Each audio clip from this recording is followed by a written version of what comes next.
நடிகர் விஜய் அவர்களுக்கு ஒரு கேள்வி. இது ஒரு தாள், இது மொத்தம் 4 தாள். இந்த தாளுக்கு ஏதாவது மதிப்பு இருக்கா? கிடையாது. இத மதிப்பு உருவாக்க முடியும்னா இதுல 2 பக்கம் பிரிண்ட் அடிச்சு இது லாட்டரி சீட்டு வித்தி வச்சுக்கோங்க, மக்கள் வாங்கிடுவாங்க. இந்த மாதிரி 4 தாளை 100 ரூபாய்க்கு விற்கிறோம் வச்சுக்கோங்க, ஒரு தாளும் 4 ரூபாய் வசூல் பண்ண முடியும். இதுல 4 ரூபாய் வசூல் பண்ணிட்டு முதல் பரிசு 200, 2வது பரிசு 100, 3வது பரிசு 50, 150 ரூபாய் கொடுத்துட்டோம் வசூல் தொகுந்த தொகையில. மீத இருக்கக்கூடிய 50ல டாக்ஸ் எல்லாம் மத்ததெல்லாம் போக மீத லாபம் இருக்குல்ல, ஒரு 10-15 ரூபாய் பார்க்க முடியும். இதான் லாட்டரி தொழிலுங்க. விஜய் அவர்கள் இதான் லாட்டரி தொழில். இத 4 பேப்பர் விற்கிறதுக்கு கவர்மெண்ட் அனுமதி வாங்கிட்டு நான் போலியா ஒரு 4 பேப்பர் ரெடி பண்ணி இன்னும் 4 பேப்பர் தெரிஞ்சுக்கிறேன், எனக்கு 4 ரூபாய் லாபம். அதாவது வெறும் தாளை வச்சு மக்களுடைய பணத்தை ஆட்டை போட முடியும் என்னால. இந்த வேலை நடந்துச்சுங்க 96. இது செஞ்சது வேற யாரும் கிடையாது. யார் தெரியுமா?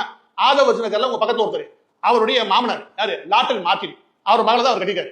என்ன நான் கேட்க விரும்புறேன்னா, இது 4 தாங்க நினைச்சீங்க, கிடையாது. ஒரே ஒரு வகையில மட்டும் 1 லட்சம் லாட்டரி சீட்டு வச்சுக்கோங்க, ஒரு பக்கெட் 4 கோடி ரூபாய் வசூல் பண்ண முடியும். இன்னொரு பக்கெட் 4 கோடியை அப்படியே தூக்கி வீட்டில் வைக்க முடியும்.